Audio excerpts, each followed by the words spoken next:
Bonjour.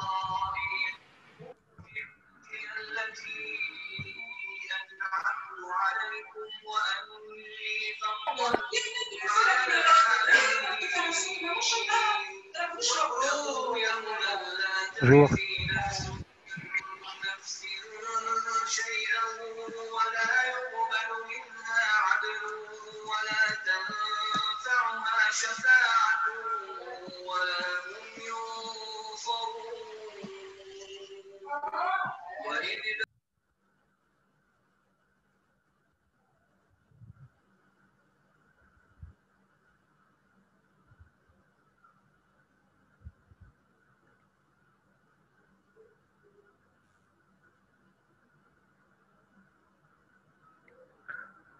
Vous êtes là, on peut commencer le cours.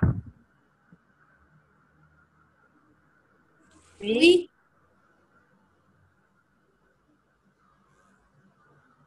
Voilà. Donc, nous allons parler aujourd'hui, dans ce cours, des infections urinaires et du rôle du laboratoire dans le diagnostic des infections urinaires. Comme vous le savez, l'infection urinaire, c'est l'une des infections les plus fréquentes prises en charge, surtout en médecine de ville. À côté des infections pulmonaires, l'infection urinaire aussi demeure une des raisons de la prescription d'antibiotiques. Donc, nous allons passer rapidement, donc, après un bref rappel anatomique, on va revoir les différentes terminologies, les facteurs qui favorisent une infection urinaire, et puis on va parler du rôle du laboratoire dans le diagnostic d'infection urinaire, puisque l'infection urinaire, donc la preuve d'une infection urinaire est apportée par le laboratoire, et on va voir les différentes méthodes de diagnostic donc, qui passent du dépistage à l'ECBU, proprement dit, avec la mise en culture, l'interprétation, et finalement, comment interpréter, comment lire un résultat bactériologique. Donc, quand on demande à un patient de réaliser, donc, laboratoire de réaliser un ECBU. Sur le plan anatomique, donc, il y a une différence entre l'homme et la femme. On va rappeler que donc, l'appareil urinaire est constitué, donc, comme vous le savez, sur le plan rénal, donc les reins, les uretères, la vessie et l'urètre. Mais, sur le plan de l'anatomie pure, donc, l'homme diffère de la femme. On sait que l'homme, donc, il y a une communauté entre l'appareil génital et l'appareil urinaire. La longueur, la présence de la prostate aussi, donc, qui caractérise un peu l'anatomie de l'homme. Par contre, chez la femme, la vessie, l'urètre, la proximité avec l'orifice anal fait toutes ces différences entre l'homme et la femme, un peu qui permettent de comprendre un peu le plan, l'évolution épidémiologique et l'épidémiologie des infections urinaires. Donc, bien sûr, c'est quoi une infection urinaire? C'est une pathologie fréquente, motif d'exploration microbiologique fréquent, et c'est la deuxième pathologie infectieuse rencontrée en pratique extra-hospitalière et nécessitant un traitement antibiotique.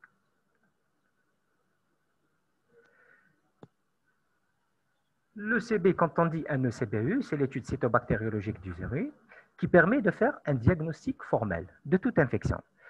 Sa qualité, pour dire sa qualité, c'est quoi? Un bon ECBU, pour pouvoir avoir une qualité de résultat, il nous faut un bon prélèvement. Et on va revoir par la suite donc, quelles sont les conditions d'un prélèvement, une technique rigoureuse du laboratoire et bien sûr l'utilisation des critères d'interprétation. Quand on demande à un patient de faire un ECBU, donc, il y a des conditions de réalisation par rapport au prélèvement lui-même. Et puis, au niveau du laboratoire, il faut mettre en place les techniques appropriées et bien sûr, interpréter les résultats pour prendre en charge un patient. Par définition, c'est quoi une infection urinaire? L'infection urinaire, c'est la présence de germes dans les urines de la vessie. En fonction de l'organe qui est touché, on parle de cystite, de pyélonéphrite, et on va rappeler chez l'homme, l'atteinte de la prostate peut revêtir un aspect d'une infection urinaire. Vu, comme on l'a vu sur le plan anatomique, donc la première diapo, la prostate, donc l'urètre, passe à travers la prostate et toute infection urinaire chez l'homme peut entraîner l'infection du tissu prostatique, ce qui fait que la prostate, même si elle fait partie des organes génitaux, donc, elle peut revêtir un aspect d'une infection urinaire chez l'homme. La définition, elle est bactériologique. Les infections urinaires se caractérisent par une pélulation bactérienne, présence de germes dans les urines à une concentration atteignant les 10 puissance 5 unités formant, UFC, unités formant colonie par millilitre, qui est la bactériurie symptomatique et qui est la bactériurie significative. L'infection urinaire, elle va résulter de quoi? Souvent, c'est l'introduction, c'est-à-dire le passage donc des bactéries à travers l'urètre par voie ascendante. Et, pour des raisons anatomiques, la femme sont plus fréquentes vu la proximité avec l'orifice anal, les surfaces cutanées et muqueuses qui sont colonisées, et bien sûr, l'urètre qui est plus court chez la femme. Tout ça sont des facteurs de risque qui font que la femme, elle est plus exposée aux infections urinaires, elle développe plus rapidement que l'homme, elle est fréquente. Du point de vue terminologie, donc on peut distinguer deux types. Il y a deux concepts. On parle actuellement soit d'infection urinaire simple ou infection urinaire compliquée. Et ainsi, pour définir les infections urinaires, qu'elles soient hautes ou basses, primitives ou secondaires, donc ça c'est les terminologies qui étaient utilisées avant. Quand on dit infection basse, c'est la cystite, infection haute pour rappeler la pyélonéphrite, primitive ou secondaire. Actuellement, on parle surtout, donc la terminologie utilisée, c'est les infections urinaires simples et infections urinaires compliquées. Entre simple et compliqué, pourquoi il y a cette distinction? Parce qu'il y aura une incidence sur quoi? Sur la prise en charge. Quand on dit infection urinaire simple par rapport à une infection compliquée, déjà, dans la terminologie, quand on dit compliqué, il y a des facteurs de risque de complication qui risquent de compliquer la prise en charge. Donc, en matière de prise en charge, en matière de traitement et en matière de prise en compte des facteurs de risque de complication. Quels sont les facteurs de risque de complication? Les facteurs de risque de complication sont d'ordre physiologique. La grossesse, on sait quand une femme enceinte, la difficulté de prescrire des antibiotiques, le sexe, l'âge avancé, tout ça, c'est des facteurs physiologiques. Avec l'âge, on devient plus susceptible. La femme, par exemple, elle est plus sujette à faire des infections urinaires. Les facteurs de risque de complications d'ordre mécanique, le sondage à demeure, avec la possibilité de mettre en place, transitoire ou en place, avec le risque de développement, le risque de développer des infections urinaires.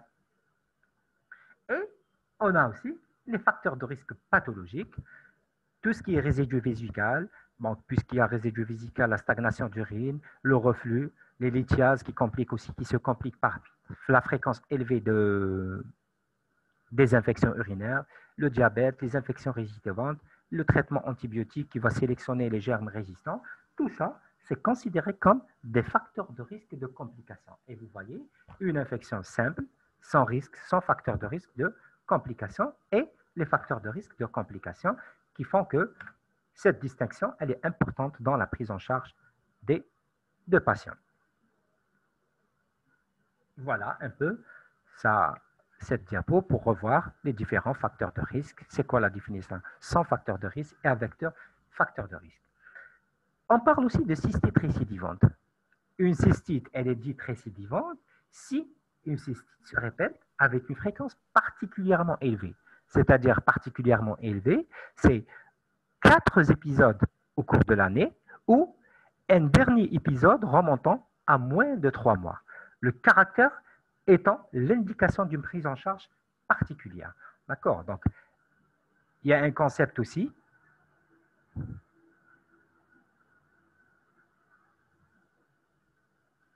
qui a été rajouté, donc les infections, les cystites récidivantes, c'est-à-dire plus de 4 par année ou un épisode qui se répète moins de 3 mois après le premier épisode. Aussi, vous allez entendre parler aussi des colonisations urinaires, les bactériuries asymptomatiques. C'est quoi la colonisation? Une colonisation, c'est une situation de portage. Qui dit coloniser, c'est-à-dire présence de germes.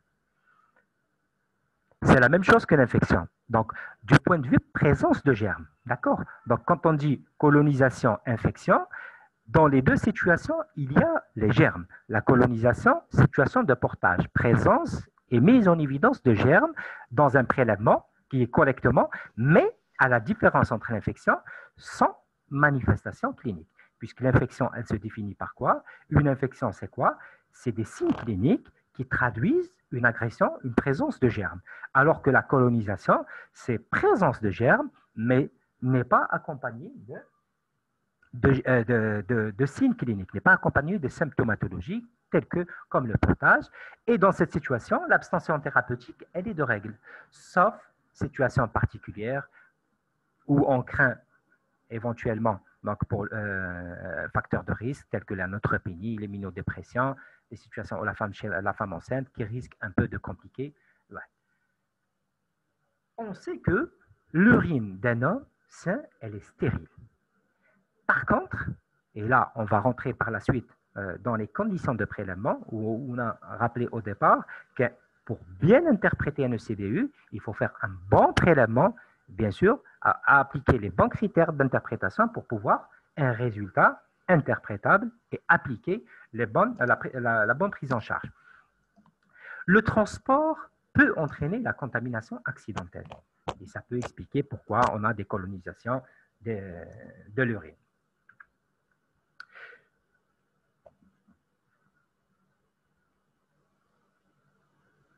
Chez la femme, on sait que l'infection urinaire elle est fréquente, surtout les entérobactéries, Escherichia et Klebsiella qui sont les plus fréquentes.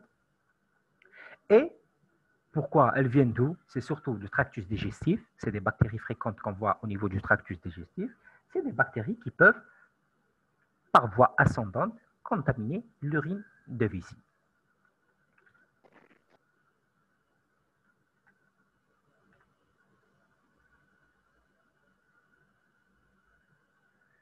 On peut également voir des infections urinaires par voie descendante. La voie ascendante, elle est fréquente. La voie descendante au cours de septicémie. Et, ce qui est important, la lithiase rénale et prostatite et les antibiothérapies sont autant de facteurs qui peuvent entraîner la récidive, qui peuvent favoriser la récidive d'une infection urinaire. Maintenant, on arrive au diagnostic. Quel est le rôle du laboratoire? Donc, le laboratoire joue un rôle important dans la prise en charge,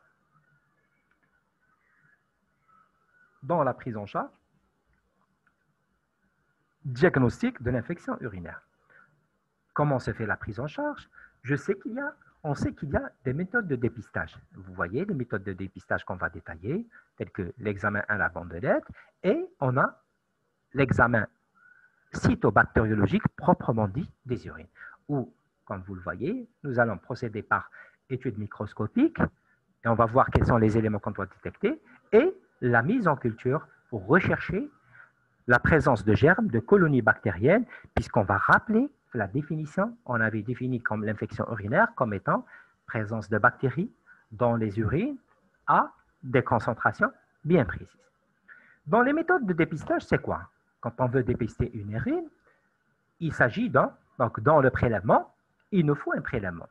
Les prélèvements qu'on peut recevoir habituellement, c'est l'urine fraîche du matin, ayant séjourné au moins 4 heures dans la vessie. C'est le prélèvement le plus utilisé, le plus fréquemment demandé aux patients. Donc, quand on veut faire un ECBU, c'est l'une des conditions. Le patient, quand on veut faire un ECBU, on demande au patient de ramener les urines fraîches du matin qui ont au moins séjourné 4 heures dans la vessie. Bien sûr, dans les conditions de prélèvement, on va le demander donc de faire une toilette,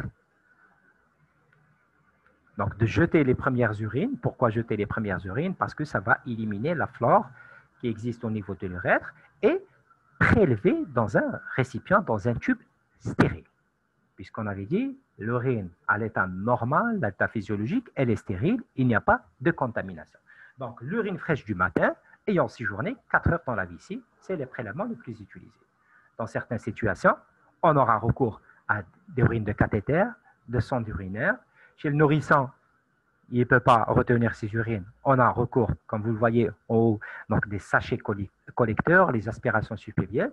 Tout ça, c'est des prélèvements pour lesquels on peut indiquer ce type de prélèvement dans des situations particulières pour faire un diagnostic d'une infection urinaire. Mais le prélèvement le fréquemment reçu, c'est le prélèvement urine fraîche du matin. Dans toutes les situations, donc c'est un prélèvement, on le rappelle, le transport, le long délai de technique, il faut que ce prélèvement soit techniqué rapidement. Après prélèvement, il faut maximum 1 heure entre le prélèvement et la technique bactériologique, les techniques bactériologiques. Et on considère que la cathétérisation, c'est-à-dire quand on fait une cystostomie directement au niveau de la vessie, c'est le prélèvement le plus fiable. Pourquoi le plus fiable? Parce qu'on va chercher directement des urines au niveau de la vessie. D'accord? Par rapport au prélèvement habituellement utilisé, le prélèvement, le jet urinaire, le milieu du jet urinaire, il va traverser la prostate, il va traverser l'urètre qui est contaminé au niveau du tiers distal, on peut avoir une contamination. Mais la cystostomie, la cathétérisation vésicale, c'est le plus fiable puisqu'on va prélever directement. Donc, urine, pour rappeler, donc dans un pot stérile, le milieu du jet urinaire, c'est la plus utilisée, mais avec risque de contamination, particulièrement chez la femme. Maintenant, première méthode qui peut être utilisée et qui est rapide, qu'on peut utiliser même au lit du patient, rapidement, c'est la bandelette urinaire. La bandelette urinaire, ce qu'on appelle également la chimie des urines, qu'est-ce qu'elle nous permet de voir? Donc, elle permet de faire sur le plan, quand on reçoit beaucoup de prélèvements, donc de faire un peu d'économie sur le plan faisabilité à domicile, en consultation, très facile à faire. C'est un dépistage rapide. Quels sont les 2 paramètres importants chez nous? C'est l'infection urinaire se traduit sur le plan bandelette urinaire par 2 paramètres, puisqu'on a besoin. Donc, quand il y a une infection, il y a les 2 paramètres qu'on doit suivre, c'est la nitrite et la leucocyturie.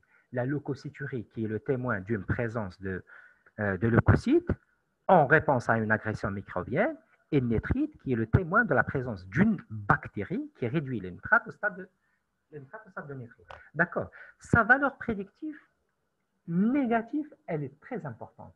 Par contre, prédictive positive, elle est médiocre. Qui veut dire quoi?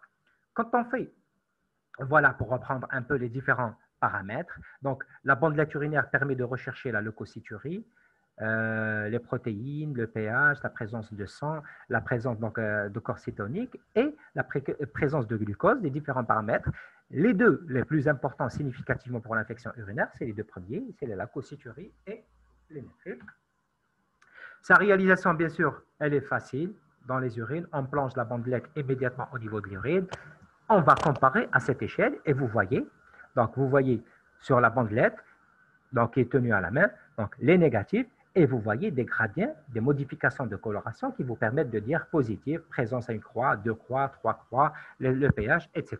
C'est comparaison à une échelle colorimétrique pour déterminer donc la leucocyturie et nitrate qui sont les 2 signes majeurs qui nous orientent vers la présence éventuellement d'une infection. Voilà les différentes aussi qu'on peut avoir. Donc, il y a la lecture automatique, le Clinitech qui est un analyseur automatisé, et on a la bandelette qui est utilisée, qui est disponible.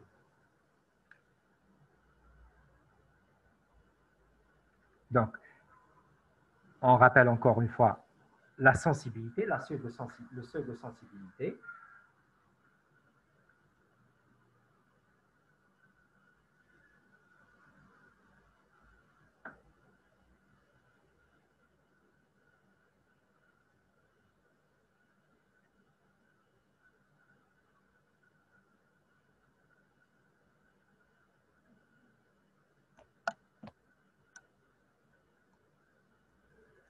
Voilà, donc on rappelle pour la bandelette réactive, voilà les 2 paramètres qui, donc le nitrite témoin de la présence de bactéries, particulièrement les entérobactéries, mais il faut savoir qu'elle peut être négative dans certaines situations, mais les nitrites, c'est un témoin direct de la présence de bactéries dans les urines, et bien sûr, la leucocyte estérase, qui est aussi dans le seuil produite par les polynucléaires en réponse, donc réponse de l'hôte contre la présence d'une agression de microbes. Les limites, quelles sont les limites de ça? C'est les faux positifs qui peuvent être liés à des contaminations, puisqu'on avait dit que entre contamination et la colonisation et l'infection, c'est la présence de signes. Les urines, à cause du transport, le long délai, peuvent pelluler, des bactéries peuvent pelluler et entraîner une nitrate positive. Elle est faussement négative parce qu'il n'y a pas de signe, c'est les faux positifs. La présence d'infections de voisinage vaginal, etc., peut entraîner aussi d'une leucocyturie positive. Les faux négatifs, pour certains, on n'a pas le test de nitrite qui est négatif pour certains types de bactéries, telles que le pseudomonas, qui sont des bactéries qui ne sont pas protecteurs.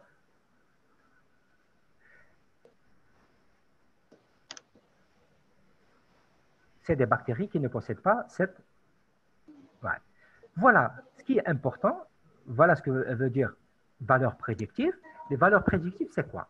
Quand on fait un test de la bandelette urinaire, qui est correctement fait, c'est-à-dire un test de la bandelette urinaire négatif, absence de leucocytes, absence de nitrite, ça permet d'exclure avec une excellente probabilité le diagnostic d'infection urinaire.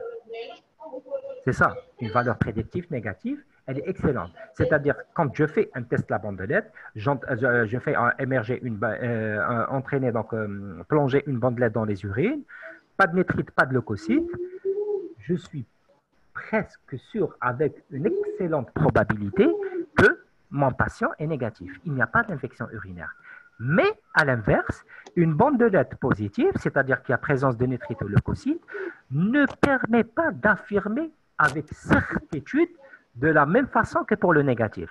Pour le négatif, quand je suis négatif, une bandelette négative, vous êtes presque sûr que vous pouvez exclure une infection urinaire. Mais quand elle est positive, ça ne veut pas dire c'est une infection urinaire d'office. D'accord? C'est ça ce que veut dire une valeur prédictive, une excellente valeur prédictive négative et une valeur prédictive positive plus faible. Ça répond à la question.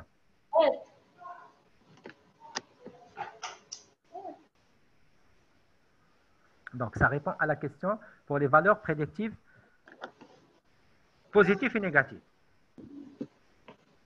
Donc, on continue. Donc, ça, c'est le test de dépistage. Rapide, facilement, en 120 secondes, en fonction des différents paramètres qui sont lus à différentes secondes, en 2-3 minutes, vous avez déjà une indication. Au lit du patient, vous dites, infection urinaire, je peux engager, donc faire un ECBU, compléter le reste. C'est négatif. Quand c'est négatif, ça a une excellente valeur prédictive négative. Vous pouvez éliminer donc l'infection urinaire. Maintenant, la deuxième étape, c'est l'examen cytobactériologique des urines, qui est un examen clé au laboratoire. Donc, cet examen, il est composé de deux. Il est demandé d'abord devant des symptomatologies urinaires qui peuvent être présentes, patentes, la dysurie, la pollakiurie, qui peuvent être évocatrices, des symptomatologies évocatrices de la fièvre, la leucocyturie, la bandelette urinaire qui est positive, qui peut être trompeuse, une protéinurie, et systématique chez la femme enceinte, en préopératoire urologique ou gynécologique ou en post-thérapeutique. Vous avez différentes situations où on peut demander la réalisation d'un ECBU. Donc, le CBU, il comporte deux phases.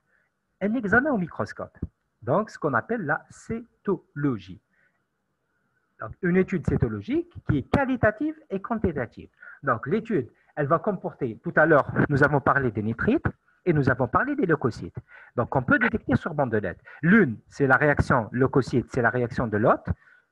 L'autre, c'est la présence qui est le témoin direct de la présence de bactéries, parce que c'est les bactéries qui transforment. D'accord. Donc, en microscope, c'est la même chose. Je dois faire une étude cytologique et bactériologique. Donc, rappelez-vous, examen cyto-ECBU, examen cytologique, bactériologique des urines. Donc, qu'est-ce que je dois faire à l'état frais? Donc, j'ai une étude cytologique, je vais rechercher la présence de leucocytes. Donc, sur l'urine entière, je fais des centrifugations, je fais une étude quantitative et qualitative. Qui dit qualitative, je vais réaliser des colorations. Habituellement, c'est le gramme. Et je réalise également la coloration de bleu de méthylène pour rechercher la présence de cellules inflammatoires, la présence de leucocytes, de polynucléaires. Bien sûr, coloration de grains pour rechercher les bactéries, qui est le témoin de présence aussi d'infection, et les frottis colorés aux îles, On rappelle que les mycobactéries, c'est des bactéries qui ne sont pas colorables au crâne. Nous avons besoin d'une coloration spécifique qui s'appelle le Zielnielsen pour mettre en évidence ce type de bactéries. Voilà. Du point de vue quantitatif, je peux faire la numération des leucocytes, la présence de sang, de cylindres, de levures, de cristaux, et j'utilise des cellules hématémétriques spécifiques, des cellules malassaises, ou à défaut des cellules entre la mélamelle pour pouvoir compter et mettre en évidence la présence de germes ou les leucocytes.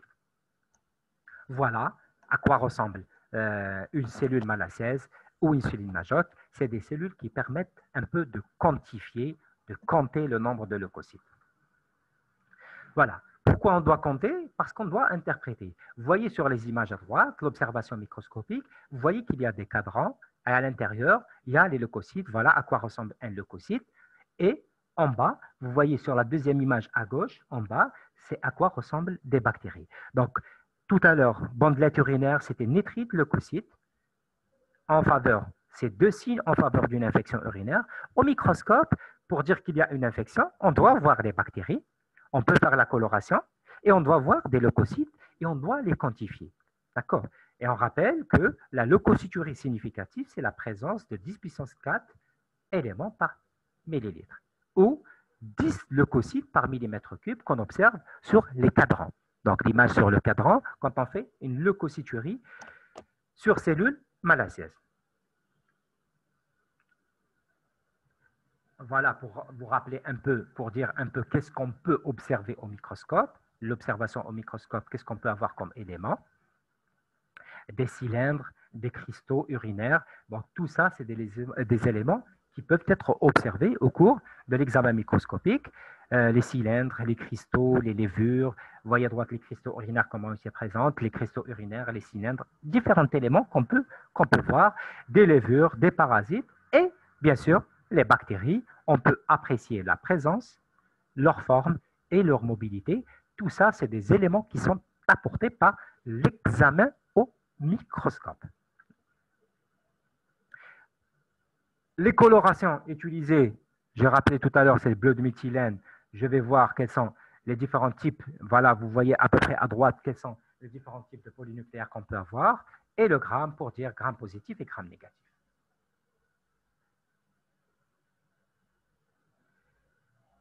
Pour les laboratoires qui disposent de cadences très élevées, c'est-à-dire qui font plus de centaines de prélèvements par jour, cette opération, elle prend du temps. Et vous voyez, pour examiner au microscope, c'est très astreignant, 200 à 300 prélèvements par jour. C'est donc ça prend beaucoup de temps. Certains laboratoires peuvent disposer d'appareils, de méthodes automatisées. Vous voyez, des boîtes qui permettent un peu de faire ça, de substituer au microscope et de vous donner par système de marquage fluorescent rapidement éventuellement, donc les prélèvements éventuellement positifs ou négatifs. Maintenant, la troisième étape, elle consiste à la mise en culture. Vous voyez dans le CBU, première étape, c'est la bandelette. Deuxième étape, c'est le microscope. Donc, la bandelette et le microscope, on doit avoir des résultats qui se complémentent. Vous trouvez la leucocyturie, enfin la bandelette, vous allez la voir au microscope, puisqu'on peut visualiser au microscope les lois. Vous avez trouvé des nitrites, vous allez voir des bactéries, pas mycobactéries, des bactéries au microscope, à l'état frais, ou après coloration de Gram, éventuellement après coloration spécifique pour les germes spécifiques.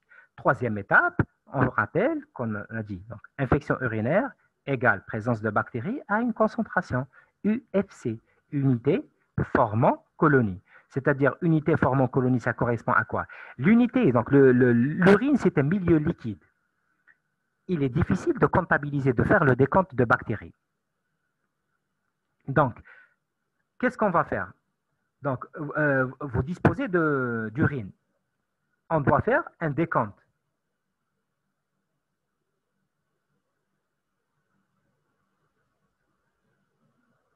Vous disposez des urines. On dispose.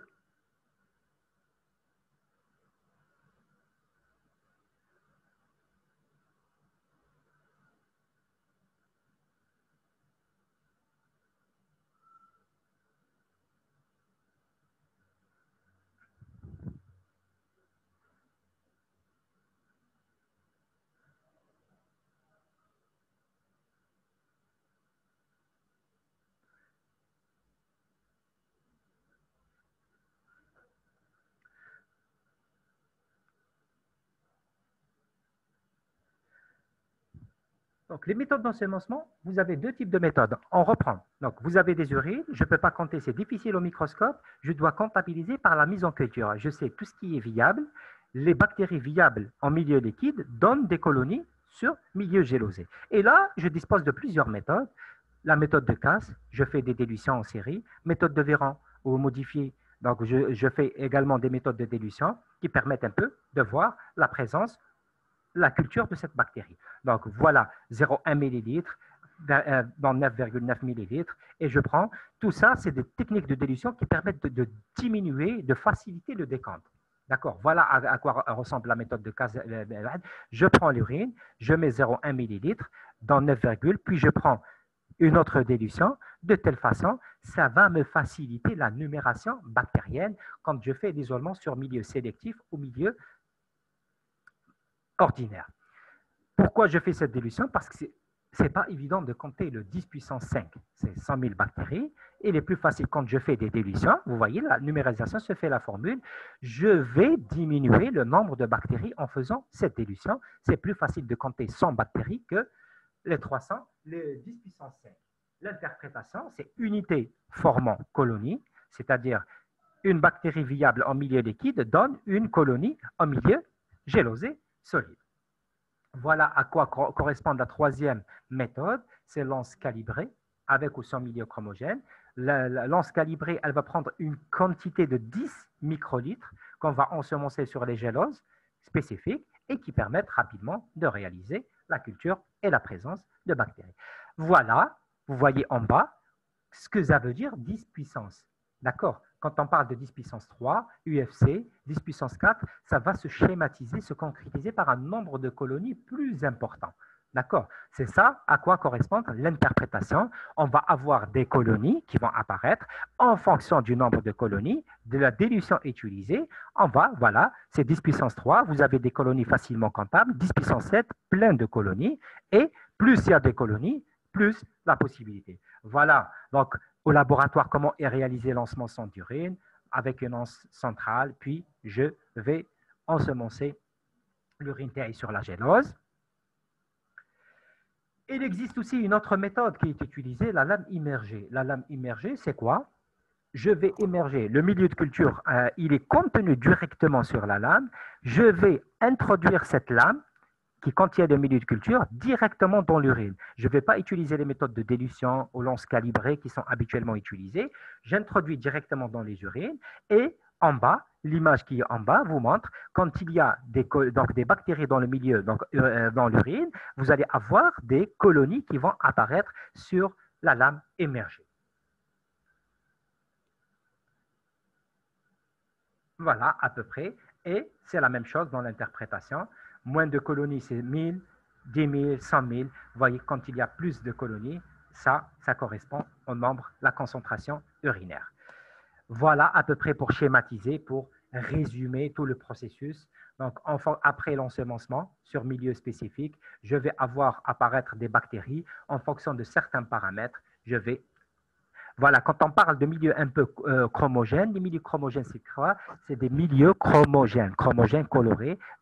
Des bactéries vont pousser avec une coloration et ces colorations sont indicatrices d'un certain type de bactéries, évocateurs de certains types de bactéries. Voilà pour résumer un peu notre méthode. Urine, on a le J1 mise en culture, utiliser la méthode de dilution, méthode de lance calibrée après centrifugation. Je fais gélose nutritive qui permet la culture de toutes les bactéries. Pourquoi? Parce que c'est des entérobactéries la plupart et c'est des bactéries qui sont facilement cultivables. Je fais de l'Ovenstein si je suspecte une tuberculose. Saburo s'il y a des levures à l'examen microscopique. J'incube 24 heures à 37 degrés. C'est les conditions habituelles de culture des bactéries. Bien sûr, les bars, quand je vois des bars, l'Ovenstein, la tuberculose, c'est un peu plus lent, 28 jours et plus sur milieu l'Ovenstein spécifique. Maintenant, quelles sont les conditions d'interprétation? Les conditions d'interprétation, voilà, l'identification par les différents réaliser l'antibiogramme pour voir la sensibilité des germes. Maintenant, l'interprétation qui est importante. Vu le risque de contamination, je dois associer deux paramètres. Une analyse quantitative de la culture et une analyse quantitative de la leucocyturie. C'est-à-dire, quand j'interprète, quand j'ai un résultat d'un ECBU, il y a deux paramètres. Depuis tout à l'heure, on a parlé de la bandelette, de l'examen microscopique et de la culture. On a parlé de deux paramètres essentiels, leucocytes et bactéries. Donc, les leucocytes et les bactéries, je dois faire une analyse quantitative des deux paramètres ensemble pour pouvoir dire présence, absence, contamination, il faut refaire les prélèvements ou autre interprétation possible. Pourquoi? Parce qu'il y a des germes. En fonction du germe qui sort en culture, il y a des germes qui sont dits uropathogènes. Le groupe 1, ils sont uropathogènes. C'est-à-dire, quand je trouve dans un ECBU à des concentrations même de 10 puissance 3, je trouve Escherichia coli avec une leucocyturie significative, c'est un germe uropathogène. Plus de 80% des germes responsables d'infections urinaires, c'est Escherichia coli. D'accord? Donc, c'est dire, quand je fais l'interprétation, je dois tenir compte de la leucocyte, la concentration, présence de quantitative de leucocytes, des bactéries, présence de bactéries et le type bactérien.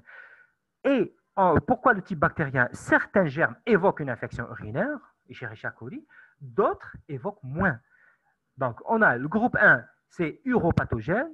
Le groupe 2, c'est ce qui est responsable d'infection urinaire nosocomiale, qui dit nosocomiale acquise au milieu hospitalier. C'est les autres entérobactéries, c'est le Pseudomonas aeruginosa, d'accord, un antécédent de chirurgie, etc., qui peuvent expliquer ce type. Et la concentration doit être plus importante. Et vous avez le groupe 3 et 4. Le groupe 3 et 4, c'est leur implication.